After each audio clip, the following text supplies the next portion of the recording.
बोलो श्री कृष्ण कन्हैया लाल की जय। सतगुरु महाराज की जय। श्री प्राणनाथ प्यारे की जय। महारानी बायजुराज की जय। तीनों पुरी धाम की जय। समस्त सुंदर साथ की जय।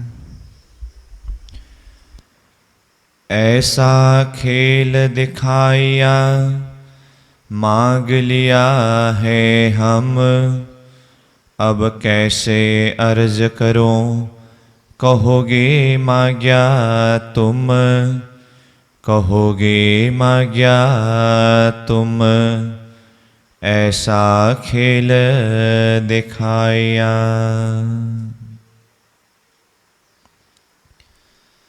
अक्षरातीत परब्रह्म परमात्मा धामधनी श्रीराज जी महाराज के असीम अनुकंपा के द्वारा महामती स्वामी श्री प्राणीनाथ जी प्रणीत यह तारतम सागर दिव्य वाणी को वाणी चर्चा के माध्यम से हम रस स्वादन कर रहे हैं। तो खिलवत वाणी के माध्यम से हम कुछ चिंतन करने के लिए कल खिलवत ग्रंथ के कुछ प्रासंगिक भूमिका के ऊपर कुछ चिंतन किया, कुछ चर्चा किया कि महामती प्राणीनाथ जी की यह दिव्य वाणी तारतम सागर, जिसके अंतर्गत जो 14 ग्रंथ है उसमें से यह खिलवत ग्रंथ किस अवस्था में अवस्थित है।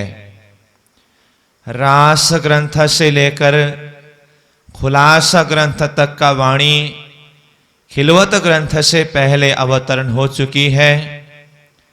इन वाणी का प्रसंग में सार भाव क्या है और उसके पश्चात खिलवत ग्रंथ के अंदर कैसी भाव विद्यमान है, इस प्रसंग के ऊपर हम सारांश रूप में चिंतन कर रहे थे।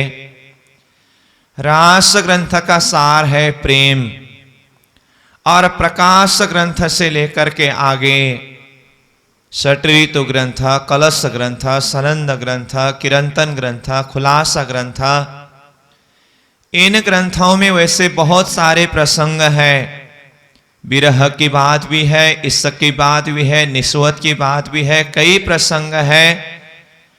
परंतु इन सारे प्रसंगों का सार ज्ञान, जो ज्ञान का सार, ज्ञान के माध्यम से, इलम के माध्यम से एक परब्रह्म परमात्मा का धाम, नाम, स्वरूप और लीला में आत्मा को लक्ष्य प्रदान किया है।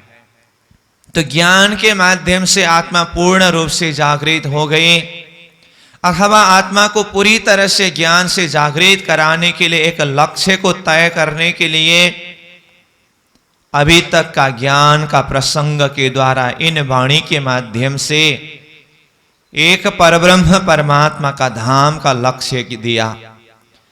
ज्ञान के माध्यम से, इलम के माध्यम से आत्मा को ये दृढ़ निश्चय हुआ कि हम ये संसार का जगन्नाटक देख रहे हैं, ये संसार जगन्नाटक क्षण भंगुर है। अंततो गत्वा ये सारा प्रकृति, प्रपंच, सृष्टि नाश होने वाला है, और मैं आत्मा स्वरूप वो दिव्य परमधाम से ये संसार का जगन्नाटक खेल देखने के लिए सुरता रूप में आए हैं। और ये संसार का जगन्नाटक देखने के लिए पंच भौतिक शरीर को माध्यम बना करके खेल को देख रहे हो, परंतु मेरा मूल संबंध, निज संबंध वो दिव्य परमधाम में अक्षरातीत पूर्ण ब्रह्म परमात्मा धाम धनी श्रीराज जी महाराज के साथ में है। और मेरा निज स्वरूप, मूल स्वरूप वो परमधाम में मूल मिलावा के बैठक में परात्मा स्वरूप है। अब मुझे उस परात्मा स्वरूप में उठना है और प्रियतम धाम धनी श्रीराज जी महाराज के साथ में पुनः 25 पक्ष परम धाम का सुख आनंद में विलास करनी है। क्योंकि प्राणीनाथ जी ने शुरता को वह परमधाम का लक्ष्य देते हुए परात्मा स्वरूप में जागृत होकर के 25 पक्ष परमधाम का सुख अनुभव करने के लिए आह्वान करते हुए कहा, उठ के नहाइए जमुना जी, कीजे सकल श्रृंगार, साथ सनमंदी मेल के खेलिए संग भरतार। हे आत्मा, उठ के नहाइए जमुना जी। परमधाम के मूल मिलावा के बैठक में अपनी परात्मा स्वरूप में उठ करके जागृत होकर के श्री जमुना जी में स्नान करना है, झिलना करना है। और झिलना के पश्चात कीजे सकल श्रृंगार, श्रृंगार से सजना है।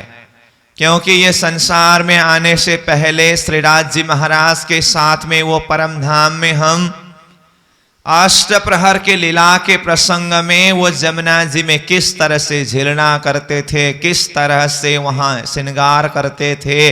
फिर वन विहार की लीला, 25 पक्ष परमधाम के यत्र तत्र सर्वत्र की लीला, वाणी के माध्यम से प्रणिनाथ जी ने वो अष्ट प्रहर की लीला को भी चिंतन कराया। और कहते हैं, नेश दिना रंग महल में साथ श्यामा जी श्याम, याद करो सुख सब अंगों, जो करते थे आठों जाम।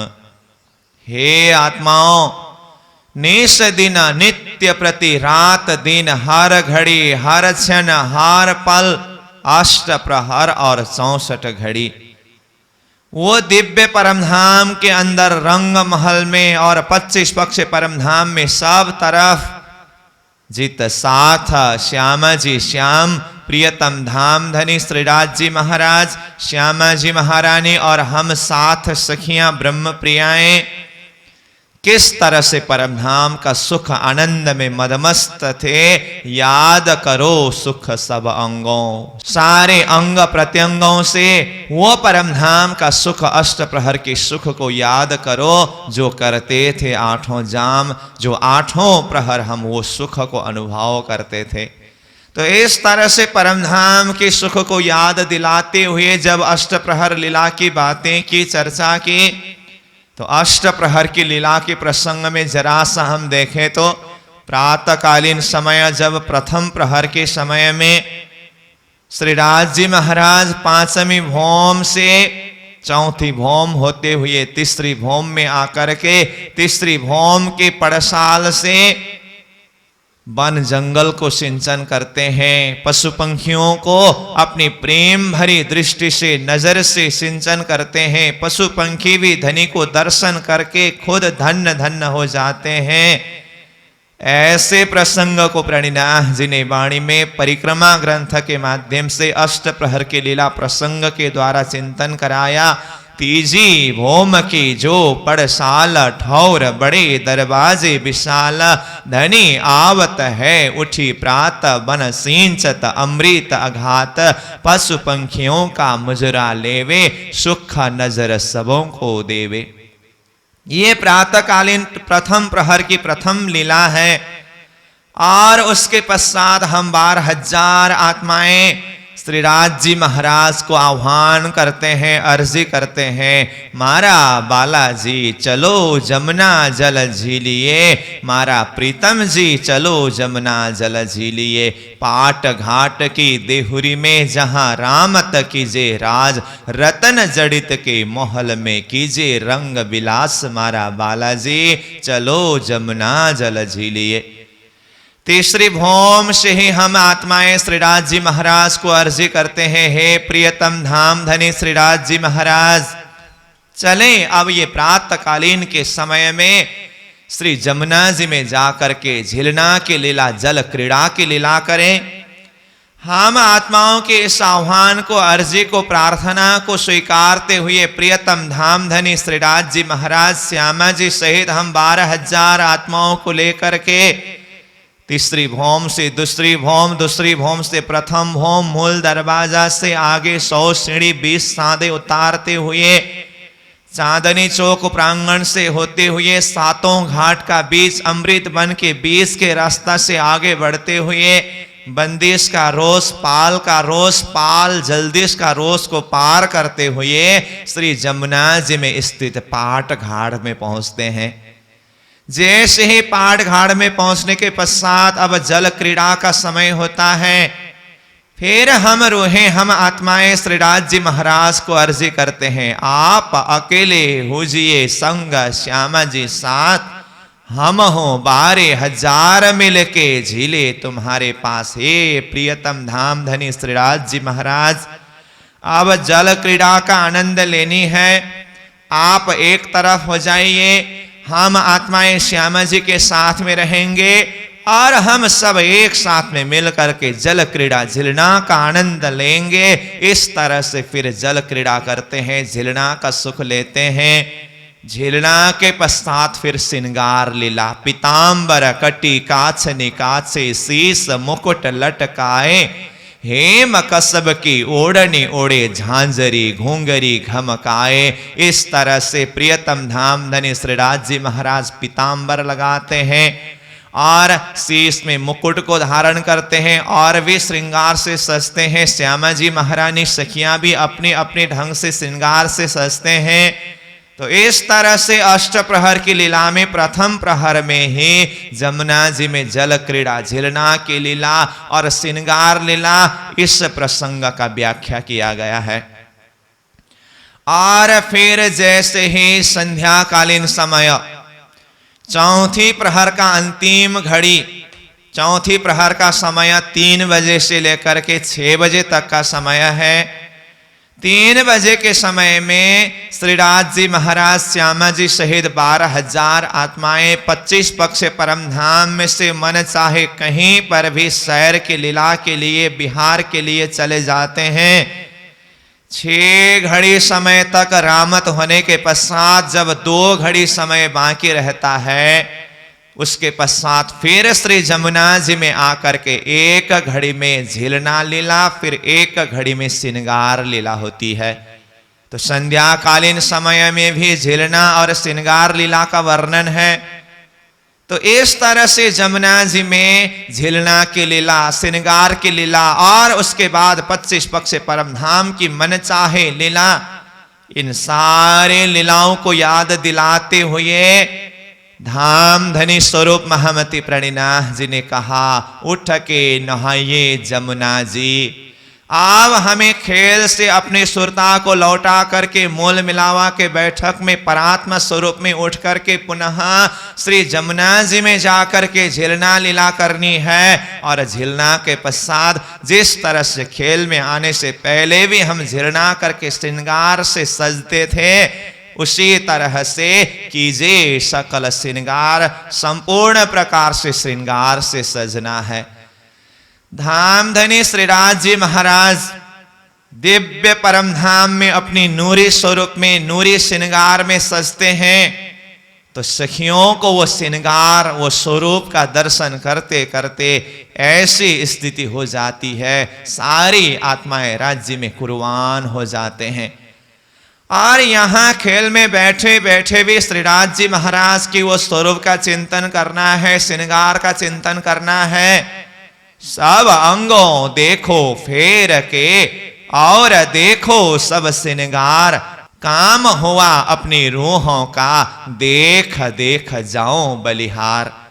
धाम धनी श्री प्राणीनाथ जी हम आत्माओं को वो परम धाम का स्वरूप श्रीराज जी महाराज का स्वरूप, श्रीराज जी महाराज का श्रृंगार में अपनी चित्त वृत्ति को केंद्रित कराते हुए, वो लक्ष्य देते हुए अंग अंग में अपनी चिंतन को केंद्रित करने के लिए ये वाणी के माध्यम से आह्वान कर रहे हैं, समझा रहे हैं कि हे आत्माओं, सब अंगों देखो फेर के, बार बार श्रीराज के अंग प्रत्यंगों का चिंतन करो, दर्शन करो, दीदार करो और देखो सब श्रृंगार और अंग अंग में पहने हुए वस्त्र का श्रृंगार, आभूषणों का श्रृंगार को दर्शन करो। श्यामा जी महारानी के अंग अंग में पहने हुए सजाए हुए वस्त्र आभूषण का श्रृंगार का दर्शन करो।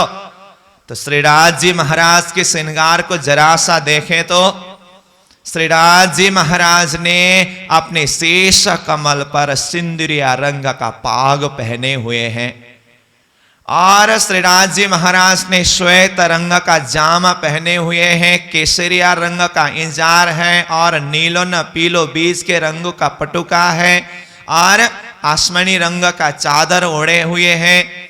तो ये श्रीराज जी महाराज का वस्त्र का श्रृंगार है और सुंदर सुंदर आभूषण से सजे हुए हैं। चरण में झांझरी, घूंघरी, कड़ा, कावी इन नामों के आभूषणों का श्रृंगार है। उन एक एक श्रृंगार में, एक एक आभूषणों में विविध प्रकार के नंग धातु जड़े हुए हैं और श्रीराज जी महाराज के श्रृंगार में हयड़े पर यानी कि ये गले में, कंठ में देखें सुंदर सुंदर अलग अलग नंग धातुओं के 5 हार पहने हुए हैं।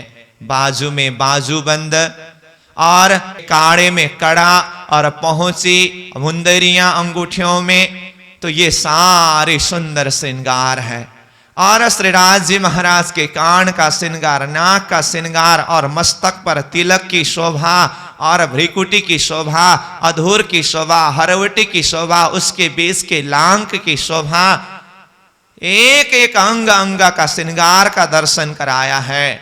और ऐसे सुंदर स्वरूप का चिंतन करते करते आत्माओं के अंदर ऐसा जोश आवेश प्रकट हो जाता है।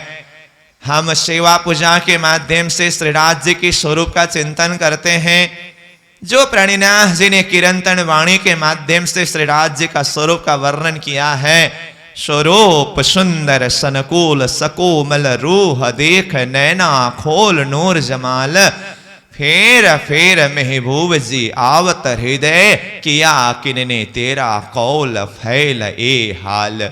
जामा जड़ाव जुड़ी अंग जुगत सो, चारों हार अंबर करे झलकार, जगमग पाग जोत जबिरज्यों, मीठे मुख नैन पर जाऊं बलिहार।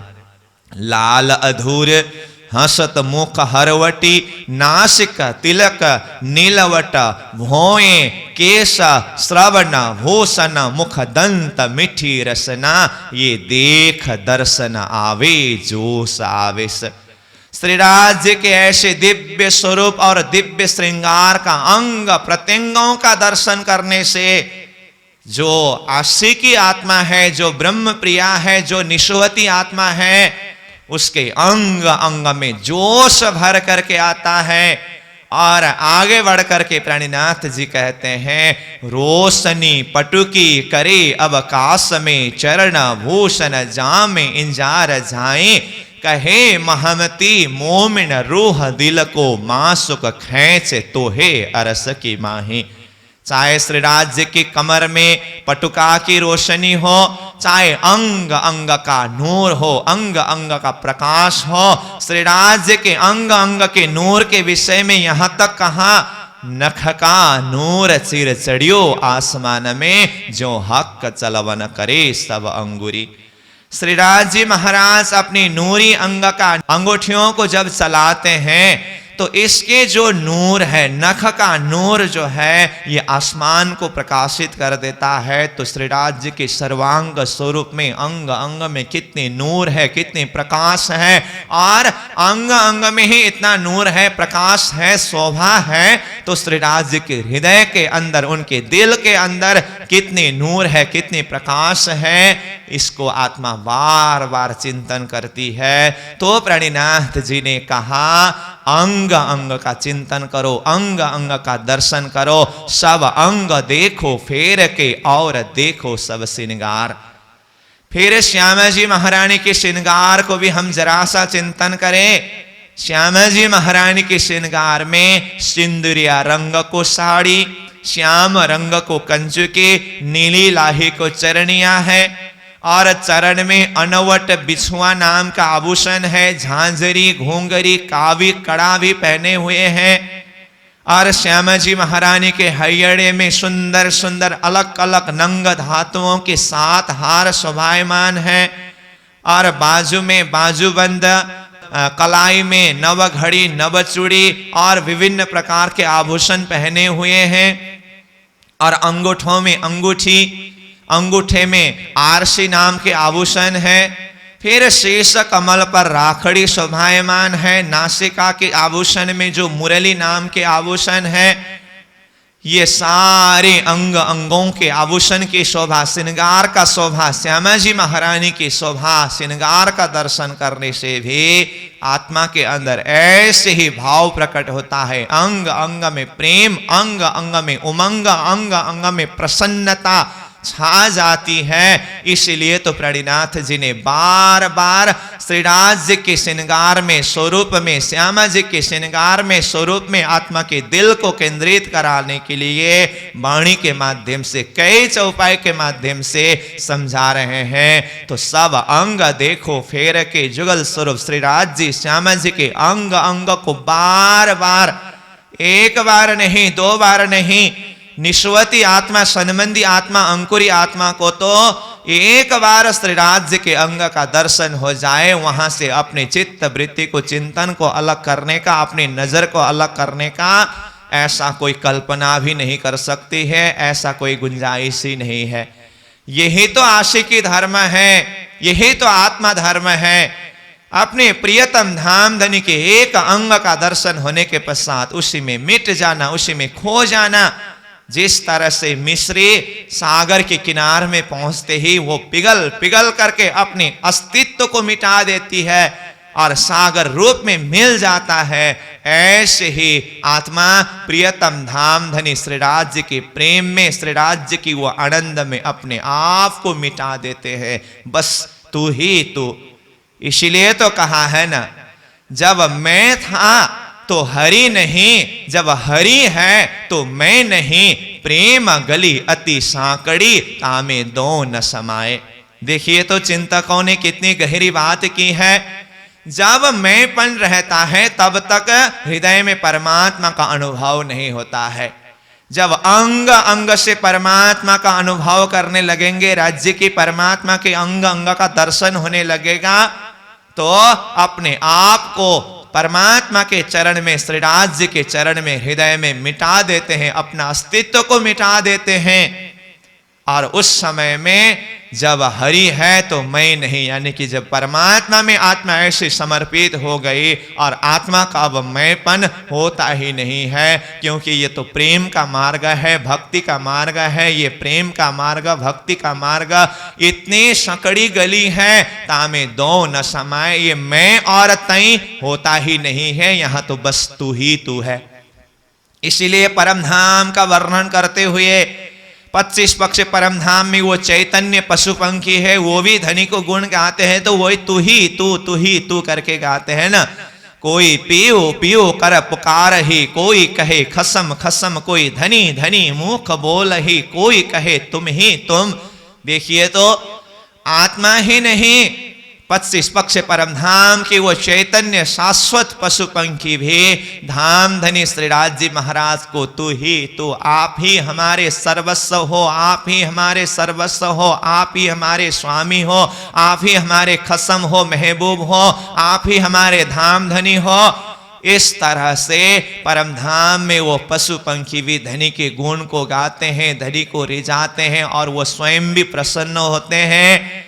ऐसे कई आनंदमय, सुख आनंदमय लीला को वाणी के माध्यम से आत्माओं के दिल में उतारने के लिए और चिंतन को वही परम धाम में, श्रीराज जी के चरण में, परम धाम की लीला में केंद्रित कराने के लिए बार बार इन शब्दों के माध्यम से धाम धनी स्वरूप प्रणिनाथ जी आत्माओं को संबोधन कर रहे हैं। तो इन सारे वाणी के लक्ष्य के द्वारा जो परम धाम का सुख का लक्ष्य बोध किया है, इन वाणी के माध्यम से, इन शब्दों के माध्यम से हमें अपने श्रोता को जगा करके अपने चिंतन को परम धाम की तरफ लौटाना होगा। जैसे ही इस तरह से संसार को मिथ्या समझ करके अंतर आत्मा ने अनुभव करके पूर्ण रूप से अपने चिंतन को परम धाम की तरफ लौटाने का इस मंजिल में हम पहुंचे, तब जाकर के खिलवत वाणी को समझने के लिए हम योग्य पात्र होंगे।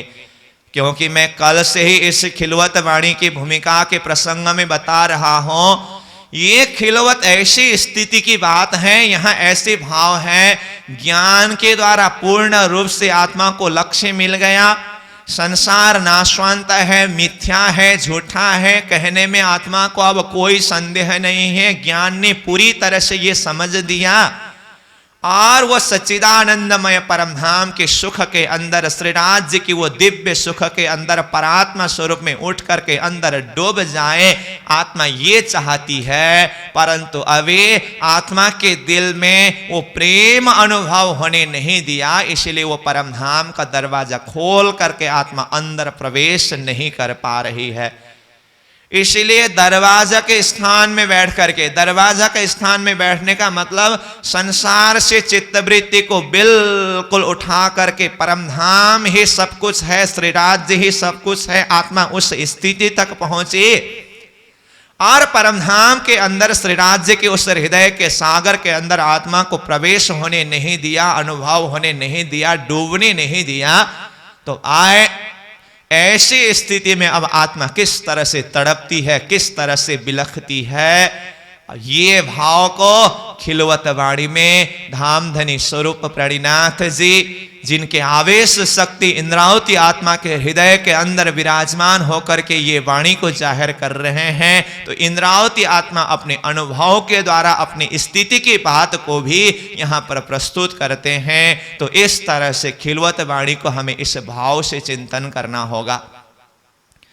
और ये खिलवत, जैसे हम कल भी खिलवत शब्द के विषय में चिंतन कर रहे थे, तो खिलवत का अर्थ है वो एकांत बैठक, गुज्य बैठक। खिलवत वाणी प्रारंभ करने से पहले ही यहां शब्द आया है ना, जैसे किताब खिलवत करके आया, तो किताब खिलवत गैव की लिखिए सूरत अर्ज की जो हक सो करी है। किताब खिलवत, ये ग्रंथ का नाम ही खिलवत है। खिलवत का मतलब है एकांत बैठक, वो गोप्य बैठक, मूल मिलावा का बैठक। तो मूल मिलावा का बैठक जो हमें तारतम ज्ञान के माध्यम से मूल मिलावा कहाँ पर है, जहां हमारा परात्मा स्वरूप प्रियतम धामधनी श्री राज्य श्यामा जी विराजमान है, ये तो लक्ष्य मिल गया है। मूल मिलावा वो परमधाम के अंदर है, जो परमधाम हद के पार बेहद है, बेहद पार अक्षर अक्षर पार वतन है, जागे इन घर। ये चार ब्रह्मांड हद के भूमि से परे बेहद भूमि, और उस बेहद भूमि से भी परे अक्षर ब्रह्म का धाम, अक्षर ब्रह्म का धाम से भी परे अक्षरातीत परम धाम, जो परम धाम 25 पक्ष युक्त है। ये परम धाम का वर्णन हम चर्चनी के माध्यम से 25 पक्ष परम धाम का यावत स्थानों का यत्र तत्र सर्वत्र का विस्तृत चिंतन करते हैं, और वही परम धाम का वर्णन महामती प्रणिनाथ जी ये खिलवत वाणी के पश्चात परिक्रमा वाणी के माध्यम से प्रस्तुत करते हैं। तो वो परमधाम का वर्णन का प्रसंग में जो 25 पक्ष परमधाम है, धाम तालाब कुंज बन जो है, मानिक नहरें बन की सो है, पश्चिम चौगान बड़ो बन कहिए, पुखराज जी जमुना जी लइए, आठों सागर 8 जिमी के, ये 25 पक्ष परमधाम के ये 25 पक्ष परमधाम है। और उस 25 पक्ष परमधाम का मध्य स्थान में रंग महल शोभायमान है। जो 25 पक्ष परमधाम का राजधानी रूप है रंग महल, जो रंग महल परमधाम के जमीन से भौम भर ऊंचा चबूतरा के ऊपर 9 भौम दशमी आकाश युक्त शोभा लिए हुए विद्यमान है। और उस 9 भौम दशमी युक्त रंग महल में से प्रथम भौम में मूल मिलावा का बैठक है। जैसे चांदनी चौक से आगे बढ़े 100 सीढ़ी 20 चांदा को चढ़ करके ऊपर पहुंचे तो दरवाजा का सामने में चौक है, दाएं बाएं चबूतरा का शोभा है। फिर दरवाजा जो मूल दरवाजा है परमधाम रंगमहल का, वहां से अंदर प्रवेश करे तो 28 स्तंभ का चौक, चारों तरफ 6-6 हजार मंदिर का 2 हार और बीच में 2 हार स्तंभ 3 गली फिरे हुए हैं। दरवाजा से आगे बढ़कर के 28 स्तंभ का चौक को पार करे तो सामने में चौरस हवेली, यह प्रथम चौरस हवेली ही रसोई का हवेली है, जहां पर हम नित्य रसोई लीला किया करते थे। तो ये रसोई के हवेली के सुख का भी चिंतन कराते हुए वाणी में प्रणिनाथ जी ने कहा, श्याम मंदिर रसोई होत जीता, जोड़े श्वेत मंदिर है तीता, बन थे फिरे संझा जब, इन मंदिर आरोगे तब। कृष्ण पक्ष के समय में जब वन से चौथी प्रहर की लीला पूरी करके लौट करके हम रंगमहल में आते हैं, तो ये रंगमहल का प्रथम भोम रसोई के हवेली में धामधनी श्रीराज जी महाराज, श्यामा जी महारानी सहित हम 12,000 आत्माएं पांचवें प्रहर का ये प्रथम 4 घड़ी के समय यानी कि 7:30 बजे के समय तक में यहाँ रसोई लीला करते हैं। और प्रातःकालीन समय दूसरी प्रहर की लीला के प्रसंग में जो रसोई लीला का वर्णन है, श्रीराज जी महाराज उस समय में तो तीसरी भौम में ही रसोई आरोगते हैं और हम आत्माएं प्रथम भौम रसोई के चौक में रसोई आरोगते हैं। सैया तले आरोगन गैया, आरोग आए पान बिड़ी लैया, इस तरह से प्रणिनाथ जी ने वर्णन किया। तो ये रसोई का हवेली रंगमहल का प्रथम भौम 28 स्तंभ के चौक से आगे प्रथम चौरस हवेली में है। रसोई के चौक सहित आगे 4 चौरस हवेली को पार करने के पश्चात जो पंचम गोल हवेली है, ये गोल हवेली के अंदर ही मूल मिलावा का बैठक है। तो ये मूल मिलावा का बैठक जहां प्रियतम धामधनी श्रीराज जी महाराज मूल मिलावा के बैठक के मध्य सिंहासन में विराजमान है और हम आत्माएं श्रीराज जी के चारों तरफ 3 हार में मिलकर के बैठे हुए हैं, जहां हमारी परात्मा स्वरूप है। जो परात्मा स्वरूप में बैठ करके हम आत्माएं सूरता रूप में ये संसार का जगन्नाटक खेल देख रहे हैं, परंतु ज्ञान के माध्यम से तारतम्य के प्रकाश के द्वारा हमारी सुरता को लौटा करके फिर वही परम धाम मूल मिलाव में अपने चिंतन को केंद्रित करा रहे हैं। तो वो मूल मिलावा का बैठक, जिस बैठक का चिंतन कराते हुए लक्ष्य देते हुए प्रणिनाथ जी ने कहा, सूरत एक राखियो मूल मिलावे माहे, श्याम श्यामा जी साथ जी तले भोम बैठे जाहे। हे आत्माओं, हे ब्रह्म प्रियाएं, अपनी सुरता को परम धाम मूल मिलावा में केंद्रित करो, जहां पर प्रियतम धाम धनी श्रीराज जी, श्यामा जी और हम 12,000 आत्माएं बैठ करके वो सुंदर बैठक में बैठ करके हम आत्माएं ये संसार जग नाटक देखने के लिए आए हैं। अपनी सुरता को परम धाम मूल मिलाव में केंद्रित करो, अपनी सुरता को वहां पर साधो जहां पर हमारी परात्मा स्वरूप है। हमें उसी परात्मा स्वरूप में उठना है, जागना है। इस तरह से वो परम धाम मूल मिलावा का चिंतन कराया। तो ज्ञान के समझ के द्वारा वो परम धाम मूल मिलावा का दर्शन करें। तो हम तो श्रीराज जी महाराज के चरण तले बैठे हुए हैं। श्रीराज जी महाराज मध्य सिंहासन में विराजमान है। वो सिंहासन का वर्णन, श्रीराज जी का स्वरूप का वर्णन, श्रृंगार का वर्णन हम सेवा पूजा के माध्यम से प्रातःकालीन समय में भी चिंतन करते हैं ना। श्रीराज श्री ठकुराणी जी प्रथम भौम में विराजमान भय, तहां कंचन रंग को सिंहासन तिनके 6 पाए 6 डाणे, एक एक डाणे में 10-10 रंग, जवेरों की झलकत है 2 छत्री, 2 स्वरूपों के ऊपर 2 फूल, लाल मानिक के कमल, कैसी नीलव की पांखड़ी, छत्री के चारों तरफ जवेरों की झालर, 6 डाणों पर 6 कलश, 2 कलश 2 छत्र के ऊपर, ये 8 कलश हेम के उत्तरती, कांगरी पश्चिमी बिछौना, 1 गादी, 2 चाकले तापर, 5 तकिए। श्रीराज श्री ठकुराणी जी 2 चाकले पर विराजमान भय, कई चाकले चित्रकारी, तापर बैठे श्री जुगल बिहारी, 2 स्वरूप चित्त में लीजिए, फेर फेर आत्मा को दीजिए, आत्मा से न्यारे न कीजिए, अदसी न फेर फेर कीजिए दर्शन। पहले अंगुरी नख चरण, मस्तक लौ कीजिए वर्णन, सब अंगों वस्त्र भूषण, शोभा जानो आत्मा के लगन।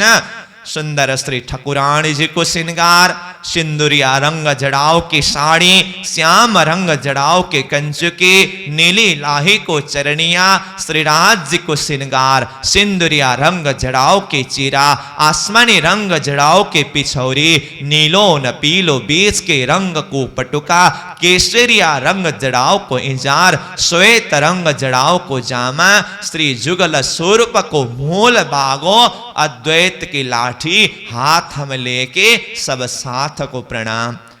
देखिए तो एक एक शब्द के माध्यम से हमारी चित्तवृत्ति को किस तरह से श्रीराज जी जिस सिंहासन में विराजे हैं वो सिंहासन में और श्रीराज जी के श्रृंगार में, श्यामा जी के श्रृंगार में एक एक अंग अंग में किस तरह से केंद्रित करा रहे हैं। वो सिंहासन का प्रकाश, श्रीराज जी श्यामा जी के अंग अंग का प्रकाश, उनके हृदय अंतस्करण का प्रकाश कैसा होगा, जिस प्रकाश के लिए समझाने के लिए प्रणिनाथ जी ने कहा जरे जिम की रोशनी भराए रही आसमान, तो क्यों कहो जोत तखत की जित बैठे बक्का सुभान। परम धाम की एक बालू का कण का प्रकाश का भी अगर वर्णन करना हो तो एक जरा सा बालू के कण ने प्रकाश ऐसा प्रकाशित किया हुआ है, जरे जिमी की रोशनी भराए रही आसमान। सारा परम धाम के चैतन्य आसमान को बालू के कण का प्रकाश ने प्रकाशित कर रखा है। तो कहते हैं तो क्यों कहो जोत तखत के जित बैठे बक्का सुभान। जिस सिंहासन में धाम धनी श्रीराज जी श्यामा जी विराजते हैं वो सिंहासन के प्रकाश को मैं किस शब्द के द्वारा वर्णन करूं।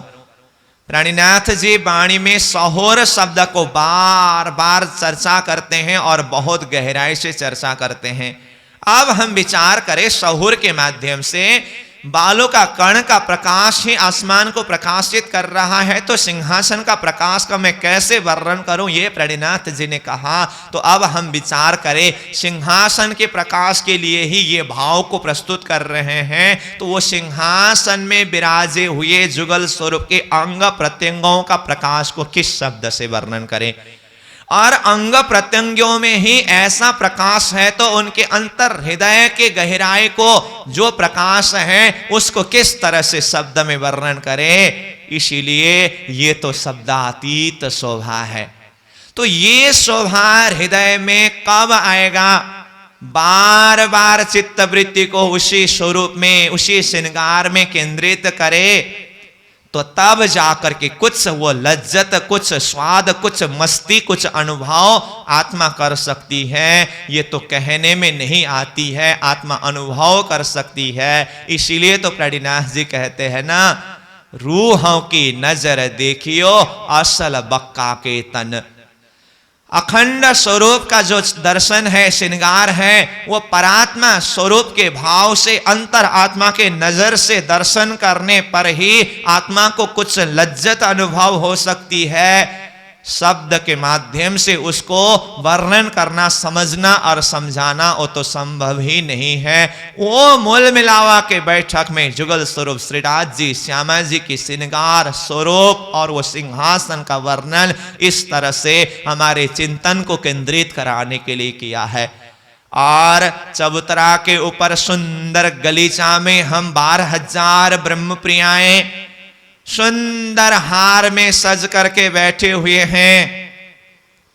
जिन बिदा बैठिया बीच में याही बिद गिरदवाए, तरफ चारों लग कठेड़ा बीच बैठा साथ भराए।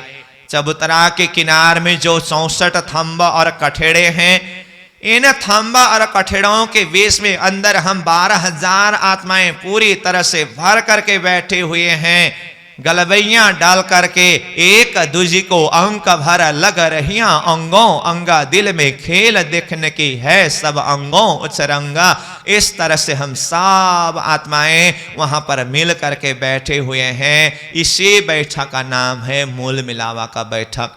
क्योंकि हम संसार में आते समय सुरता रूप से खेल देखने के लिए आते समय जिस बैठक में बैठ करके हमारी सुरता को संसार में लौटाया गया है अथवा हम संसार में सुरता रूप से आए हैं, अब यहाँ बैठे बैठे वही बैठक को चिंतन करना है। वही हमारा मूल बैठक है, वही हमारा मूल मिलावा है।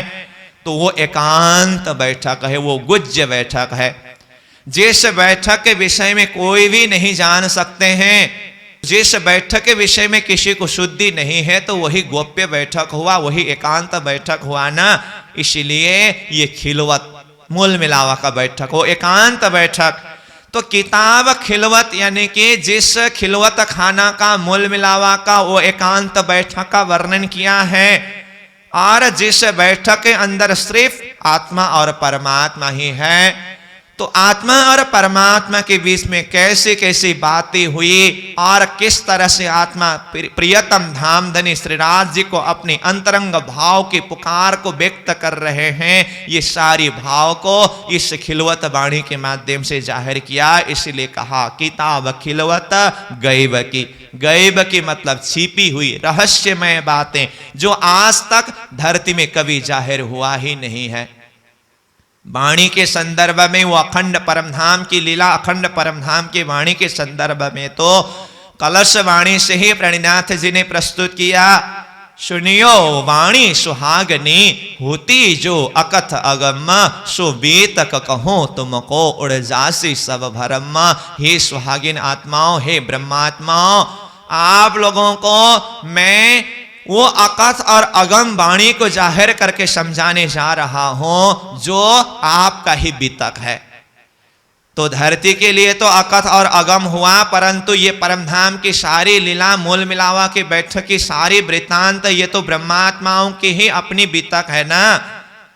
तो इसीलिए वो अपनी बीतक को वाणी के माध्यम से तारतम के प्रकाश के द्वारा यहाँ खेल के बीच में जाहिर कर रहे हैं, परंतु ये धरती में आज तक कभी किसी ने जाहिर नहीं किया है ऐसे दिव्य, ऐसे गुज्य रहस्य। इसीलिए इसको अकथ और अगम शब्द प्रयोग किया। तो यहां कहते हैं गैब, छुपी हुई रहस्यमय बातें, वो गोप्य बातें, खिलवत खाना की बातें लिखी, इस वाणी के माध्यम से लिखी, यानी कि जाहिर कर रहे हैं। सूरत अर्ज की जो हक सौ करी है, यहां पर अर्जी की भाव है, प्रार्थना के भाव है, समर्पण भाव है। तो ये अर्जी किसको किया?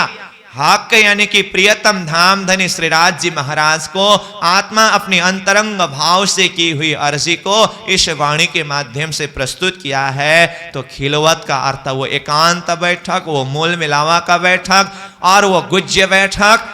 इस बैठक के अंदर की गुज्य रहस्य को धामधनी के आज्ञा के द्वारा ही ये महामती प्राणीनाथ जी के हृदय अंतस्करण से, इंद्रावती आत्मा के हृदय अंतस्करण से ये खिलवत वाणी के रूप में जाहिर हो रहा है।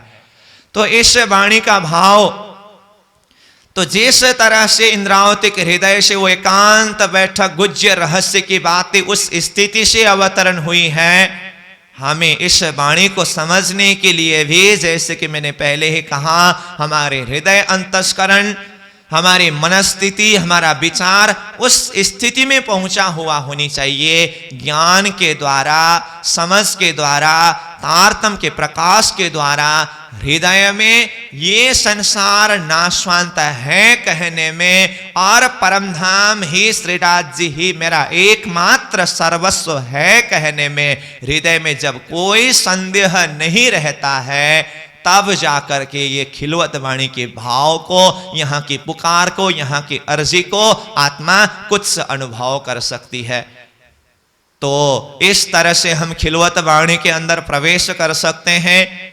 अब वाणी को प्रारंभ करते हैं तो कहते हैं ऐसा खेल दिखाइया मांग लिया है हम, अब कैसे अर्ज करो कहोगे मांग्या तुम। देखिए प्रणनाथ जी ने शब्द ऐसे शब्द से प्रयोग किया, ऐसा खेल दिखाइया। ये ऐसा शब्द उस स्थान में प्रयोग होने वाला शब्द है जिसके आगे बहुत सारी बातें हुई हो और ये बीच में ऐसा शब्द प्रयोग होता है। महामती प्राणीनाथ जी के वाणी में प्राय हर तरह से, हर जगह में देखते समय बीच बीच में प्रयोग होने वाली शब्द से ही वो अपनी बात को प्रस्तुत करते हैं। जैसे प्रकट वाणी को हम चिंतन करें, अब लीला हम जाहिर करें, ज्यों सुख संयार हृदय धरे करके अब शब्द के द्वारा वाणी को प्रारंभ किया। ये खिलवत वाणी के पश्चात परिक्रमा ग्रंथ जो परमधाम का वर्णन को प्रारंभ करते हैं, तो वहां पर भी प्रणिनाथ जी अब शब्द से ही वाणी को प्रारंभ करते हैं। अब कहूँ रे इश्क की बात, इश्क शब्दाचित साक्षात जो कदी आवे मिने शब्द तो चौदे तवक करे रद्द। इस तरह से अब शब्द के द्वारा प्रारंभ करते हैं। तो ये अब शब्द भी 20 में प्रयोग होने वाला शब्द है। अब लीला हम जाहिर करें, इसका मतलब प्रश्न आता है इससे पहले क्या जाहिर हुआ था, ताकि अब प्रणिनाथ जी बोल रहे हैं मैं लीला को जाहिर करने जा रहा हूं। तो ये तो मैंने जरा सा प्रसंग में जोड़ा हूं, परंतु बात यहां खिलवत वाणी में ऐसा खेल दिखाया मांग लिया है हम करके, इस तरह से वाणी प्रारंभ हुई। तो जैसे हम शब्द को देखें ऐसा खेल दिखाया, अब प्रश्न ये आता है ऐसा खेल दिखाया मतलब कैसा खेल दिखाया। तो इस विषय में, तो खेल के विषय में पूरी तरह से हमें समझ होना चाहिए, ज्ञान होना चाहिए, क्योंकि इंद्रावती आत्मा के हृदय अंतस्करण में तो खेल के विषय में पूरी तरह से समझ है ना। और इससे पहले वाले ग्रंथ जैसे कि हमने कहा रास ग्रंथ से लेकर के खुलासा ग्रंथ तक में खेल के विषय में भी बहुत सारे प्रकरण के माध्यम से चर्चा किया है। तो उस अनुभव के द्वारा उसी ज्ञान को कंटिन्यू आगे बढ़ाते हुए, निरंतर आगे बढ़ाते हुए उसी समझ के द्वारा ऐसा खेल दिखाया शब्द प्रयोग किया है। और इंद्रावती आत्मा के हृदय अंतस्करण के अंदर जाकर के देखें कि आपने ये वाणी में ऐसा खेल दिखाया करके ये शब्द तो प्रयोग किया, परंतु ऐसा खेल मतलब कैसा खेल करके ये प्रश्न को अगर इंद्रावती आत्मा के हृदय के समक्ष में हम प्रस्तुत करें, तो इसके लिए तो हमें क्या करना होगा, सारी वित्त को फिर से एक बार चिंतन करना होगा, क्योंकि वो तो स्वयं अपनी जीवन शैली को वहां पहुंचा करके उस स्थिति से बात की है। परंतु हमें अगर वित्त का ही समझ न हो, रास ग्रंथ से लेकर के खुलासा ग्रंथ तक की समझ न हो, सीधा सीधा खिलवत वाणी को खोल करके ऐसा खेल दिखाया मांग लिया है हम करके ये शब्द को उच्चारण करने लगे, तो फिर ऐसा खेल के विषय में हृदय में कुछ प्रकाश होगा ही नहीं। तो खिलवत वाणी के ये ऐसा खेल शब्द उच्चारण करने के लिए, इस शब्द को समझने के लिए, तो इससे पहले हमें पूरी तरह से वितक का समझ होनी चाहिए। अब वितक कहने से, वितक एक वृत्तांत है, एक इतिहास है। कभी कभी तो वितक को कई लोग एक साधारण हिसाब से सदगुरु देवचंद्र जी महाराज और प्रणिनाथ जी की जीवन दर्शन कहानी एक कथा है, इस रूप से लेते हैं। हाँ, वितक में सदगुरु और प्रणिनाथ जी की जीवन दर्शन कहानी है, परंतु बात इतनी में ही सीमित नहीं है ना। वितक मतलब वृत्तांत, इतिहास, बीती हुई बातें। तो स्वयं महामती प्रणिनाथ जी ने वितक को कहां से प्रारंभ किया, ना ईश्वर ना मूल प्रकृति ता दिन की कहो आपा बीते। हम ब्रह्मात्माओं की वितक वृत्तांत इतिहास आपा बीती वहां से प्रारंभ होती है, जब ईश्वर और प्रकृति की भी उत्पत्ति नहीं हुई थी। दिव्य परमधाम से हमारी वितक प्रारंभ होती है। इसलिए महामती प्रणिनाथ जी ने वो परमधाम से हमारी आपा बीती, हमारी वृत्तांत को जाहिर करके समझाया। और वितक ग्रंथ का रचयिता स्वामी श्री लालदास जी महाराज ने भी महाकारण प्रसंग में, यानी कि वितक ग्रंथ का दूसरा प्रकरण में शुरुआत में ही कहा, आदि अनादि फल कहो सोए।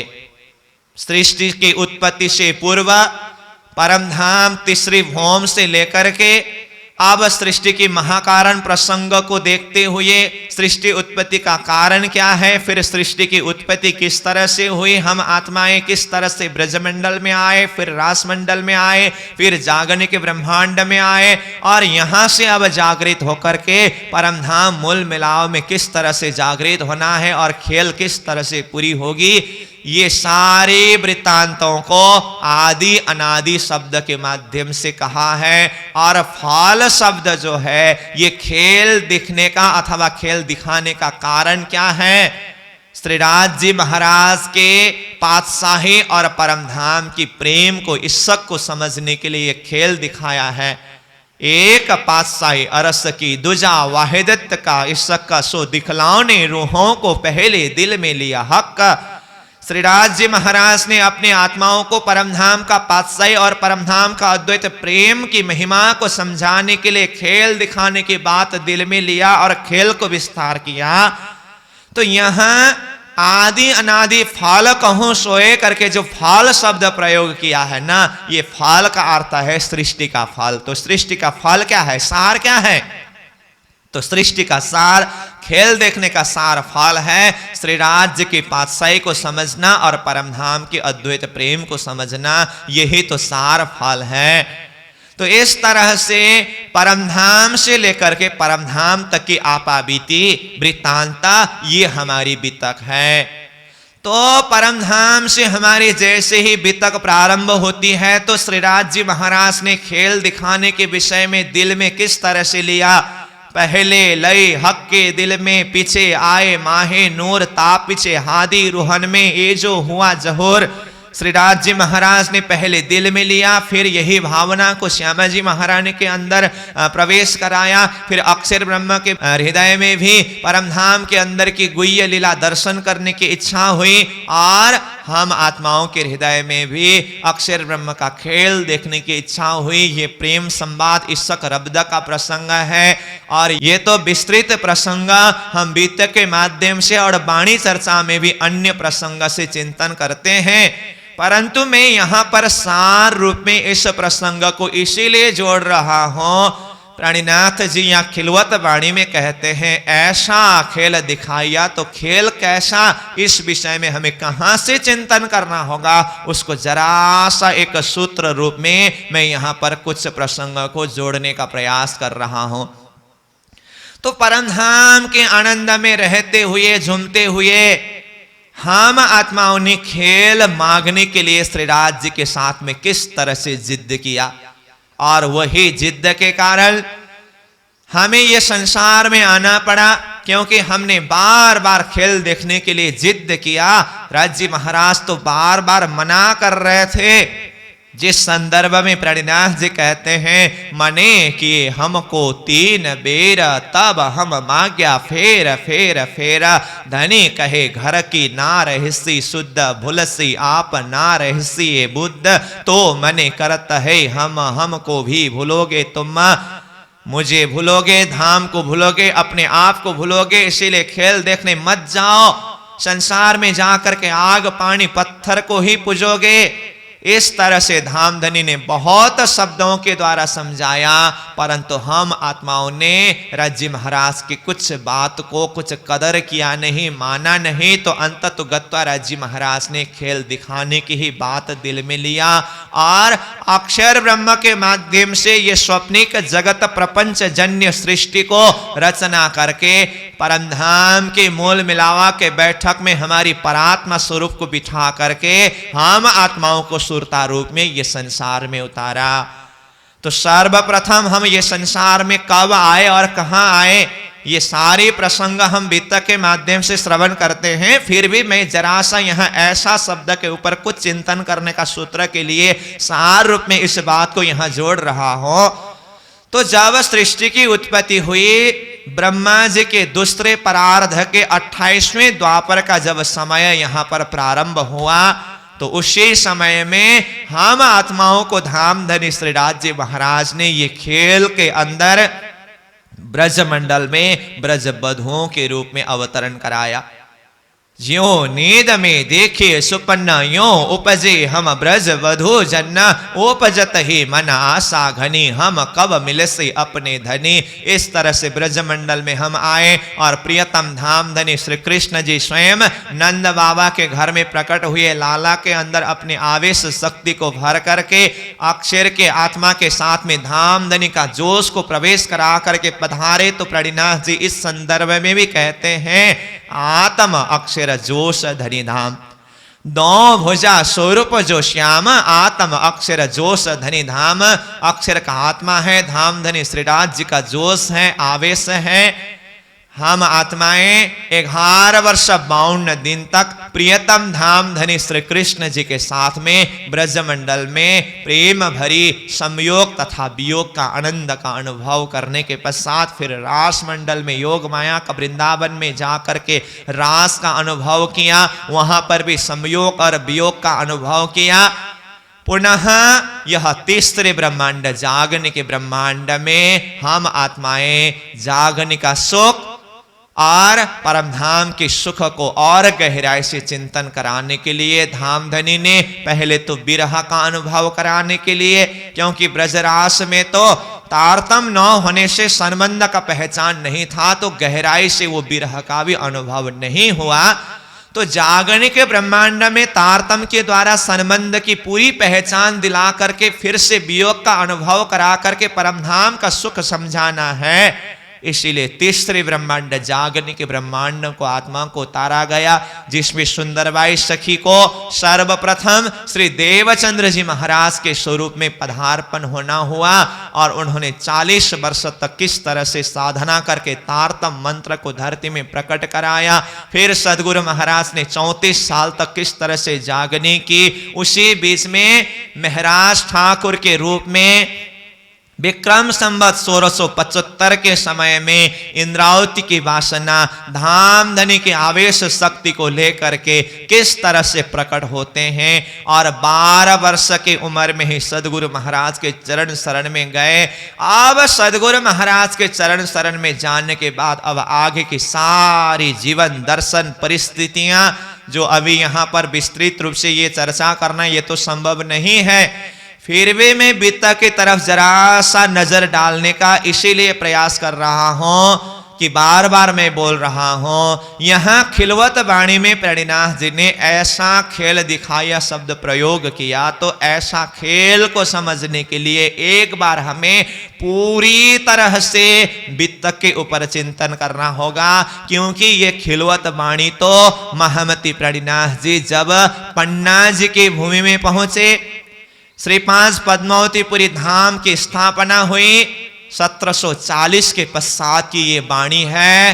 तो पन्ना जी पहुंचने तक में इंद्रावती आत्मा के हृदय अंतस्करण में क्या क्या अनुभव है, उनके जीवन में क्या क्या बीती हुई है, खेल को उन्होंने किस तरह से देखा है, अनुभव किया है, ये सारी बातें हमें समझना होगा, तब जाकर के हम कुछ अनुभव कर सकते हैं कि इंद्रावती आत्मा ने ऐसा खेल कहने के पीछे क्या रहस्य है।